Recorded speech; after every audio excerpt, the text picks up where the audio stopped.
आजकल हम सब सुन रहे हैं कि दुनिया की बड़ी अर्थव्यवस्थाएं मुश्किल में हैं, है ना? पर एक देश है जो लगातार आगे बढ़ रहा है, भारत। तो चलिए आज इसी मजबूती के पीछे की कहानी को समझते हैं। देखिए, माहौल ऐसा है कि हर तरफ आर्थिक अनिश्चितता की बातें हो रही हैं, पर इन सब के बीच भारत एक बिल्कुल अलग कहानी लिख रहा है। और ये सिर्फ आंकड़ों का खेल नहीं है, ये कहानी है उस उम्मीद और स्थिरता की जो भारत आज दुनिया के सामने पेश कर रहा है। तो सवाल ये उठता है कि भारत के इस आर्थिक लचीलेपन के पीछे का राज आखिर है क्या? चलिए मिलकर पता लगाते हैं। अब देखिए, भारत की कहानी को ठीक से समझना है तो पहले हमें ये देखना होगा कि दुनिया में चल क्या रहा है, क्योंकि जाहिर है कोई भी देश अकेले तो काम नहीं करता। ये जो बात इकोनॉमिक सर्वे में कही गई है ना, ये आज की दुनिया की सच्चाई को बिल्कुल साफ कर देती है।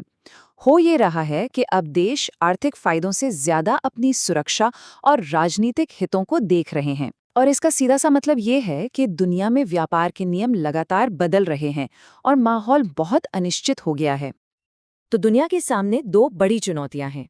एक तरफ तो देशों के बीच भूराजनीतिक तनाव बढ़ रहा है, और दूसरी तरफ जो जरूरी खनिज हैं उनको लेकर एक होड़ सी मची हुई है। और ये दोनों ही चीजें मिलकर दुनिया की सप्लाई चेन्स में रुकावट डाल रही हैं और हर तरफ एक दबाव बना रही हैं। और बात यहीं खत्म नहीं होती। इन तनावों के साथ साथ टेक्नोलॉजी पर नियंत्रण भी बढ़ रहा है और मुक्त व्यापार को लेकर भी शक का माहौल है। नतीजा ये है कि दुनिया और ज्यादा बंट रही है और हर देश अपने अपने बाजारों को बचाने में लगा हुआ है। तो इतने मुश्किल भरे माहौल में भारत कहाँ खड़ा है? चलिए अब फोकस भारत पर लाते हैं और देखते हैं कि कैसे इसकी विकास की रफ्तार इसे दुनिया में एक अलग पहचान दिला रही है। 7.2%, ये है भारत के अनुमानित जीडीपी ग्रोथ। जरा सोचिए, जब दुनिया की बड़ी बड़ी अर्थव्यवस्थाएं धीमी पड़ रही हैं, तब ये आंकड़ा वाकई कितना जबरदस्त है। ये साफ दिखाता है कि भारत की नींव कितनी मजबूत है।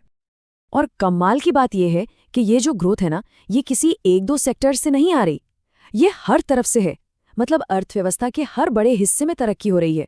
देखिए, सर्विस सेक्टर 9.1% से बढ़ा है, इंडस्ट्री 7.2% से। इसका सीधा मतलब है कि विकास की नींव हर तरफ से मजबूत हो रही है। तो फिर अगला सवाल यही है कि इस जबरदस्त प्रदर्शन के पीछे कौन सी ताकतें हैं, कौन से वो इंजन हैं जो अर्थव्यवस्था को इतनी तेजी से आगे खींच रहे हैं। चलिए जरा इनको करीब से समझते हैं। तो देखिए, इस ग्रोथ के दो मेन इंजन हैं। पहला तो है निजी खपत, मतलब हम और आप जो खरीदारी करते हैं, ये देश की जीडीपी का लगभग 60 से 61% है। मतलब घर की मांग ही बहुत मजबूत है। और दूसरा बड़ा इंजन है निवेश, जो अब जीडीपी का 30% तक पहुंच गया है। तो जब लोग खर्च कर रहे हैं और कंपनियां निवेश कर रही हैं, तो एक बहुत मजबूत विकास का चक्र बन जाता है। लेकिन ये सब कुछ अपने आप नहीं हो रहा है। इसके पीछे एक सोची समझी रणनीति है, और इकोनॉमिक सर्वे ने इसे एक बड़ा ही दिलचस्प नाम दिया है, रिफॉर्म एक्सप्रेस। मतलब सुधारों की एक तेज रफ्तार ट्रेन जो अर्थव्यवस्था को पटरी पर दौड़ा रही है। तो इस रिफॉर्म एक्सप्रेस में है क्या? चलिए इसके 3 मुख्य हिस्सों को समझते हैं। पहला है पूंजी। सरकार और प्राइवेट कंपनियां दोनों ही जमकर निवेश कर रही हैं। दूसरा है श्रम, यानी हमारे काम करने वाले लोग। इनको बेहतर स्किल दी जा रही है और नौकरियां ज्यादा औपचारिक हो रही हैं। और तीसरा है उत्पादकता, मतलब कम संसाधनों में ज्यादा काम करना। और ये कैसे हो रहा है? बेहतर टेक्नोलॉजी और आसान नियमों की वजह से। अब देखिए, सुधार तो अपनी जगह हैं, लेकिन किसी भी लंबी रेस के लिए एक मजबूत नींव चाहिए होती है।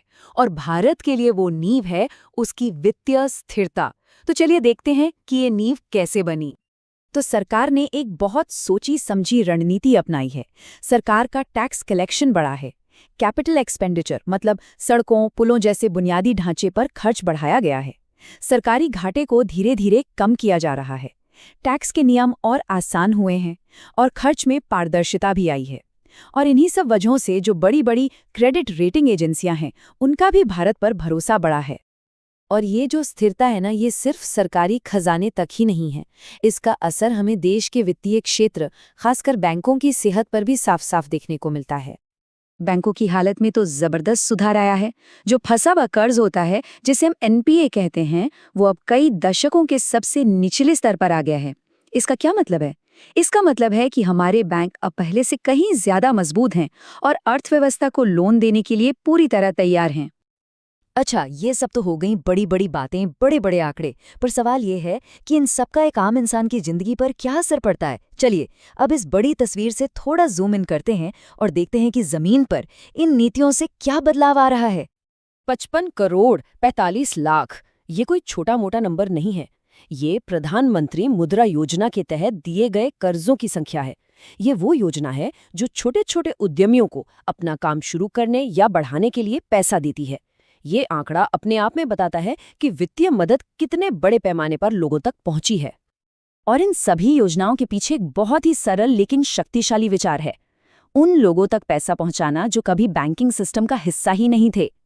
इसी को कहा गया है फंडिंग द अनफंडेड, मतलब उन लोगों को वित्तीय मदद देना जिन्हें आज तक कोई पूछता नहीं था। और इसका असर जमीन पर साफ दिखता है। जैसे पीएम स्वनिधि योजना को ही ले लीजिए। इससे मदद पाने वाले रेहड़ी पटरी वालों की आमदनी में औसतन 20% की बढ़ोतरी हुई। अब जरा सोचिए, इसका मतलब क्या है? आधे से ज्यादा परिवारों को बेहतर खाना मिल रहा है, उनके बच्चों को पढ़ने के बेहतर मौके मिल रहे हैं। ये दिखाता है कि कैसे देश की आर्थिक तरक्की सिर्फ आंकड़ों में नहीं बल्कि लोगों की जिंदगी में बदलाव ला रही है। तो अब तस्वीर साफ है, भारत के पास एक स्पष्ट रणनीति है और एक मजबूत नींव भी।